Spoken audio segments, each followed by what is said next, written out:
নমস্কাৰ জনাইছোঁ পোনপ্ৰথমে সকলোকে মই এটা ভিডিঅ' কৰিলোঁ এই কাৰণতে মই অকণমান শাকৰ খেতি কৰিছিলোঁ সেইকাৰণে আপোনালোকক দেখাই দিছোঁ মানে গুৱাহাটীতে এয়া কাৰ্টুনতে মই খেতি লগাইছোঁ দেই শাকৰ খেতি মাটিও কিনি আনিছিলোঁ কাৰ্টুন 4টাত মাটি অলপ দি তেনেকৈ শাকৰ গুটিও কিনি আনিলোঁ আনি এয়া ছটিয়াই দিছিলোঁ ইমান ধুনীয়াকৈ গজিছে চাওকচোন চুকা শাক বাবৰি ধনিয়া মানে সকলোখিনি পালেঙো আছে দেই আৰু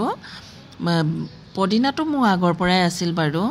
এতিয়া এয়া চাওকচোন ইমান ধুনীয়াকৈ হৈছে দেখিয়ে মানে মোৰ ভাল লাগি গৈছে আৰু এনেকৈ হ'লে মানে ছিঙিবলৈও ইচ্ছা নাযায় খাবলৈও মানে মনটো যোৱা নাই দেখি কিন্তু ভাল লাগি গৈছে সেইকাৰণে আপোনালোকে এনেকৈ কোনে কোনে কৰে জনাবচোন কাৰ্টুনত এয়া দেখিছেনে কাৰ্টুনত কৰিছোঁ কিন্তু কাৰ্টুনত কৰিছোঁ যদিও ধুনীয়াকৈ হৈছে কিন্তু চাটৰ ওপৰত দেই এনেকৈ ৰাখিছোঁ আৰু পদিনা কেইজোপাও ইমান ধুনীয়াকৈ হৈছে সঁচাকৈ কিন্তু অলপ যদি কষ্ট কৰে তেতিয়া ক'ব পাৰি বাৰীতে মাৰিম পাক বিচাৰি আনিম শাক হয়নে আৰু কেনেকুৱা লাগিলে এবাৰ জনাব বা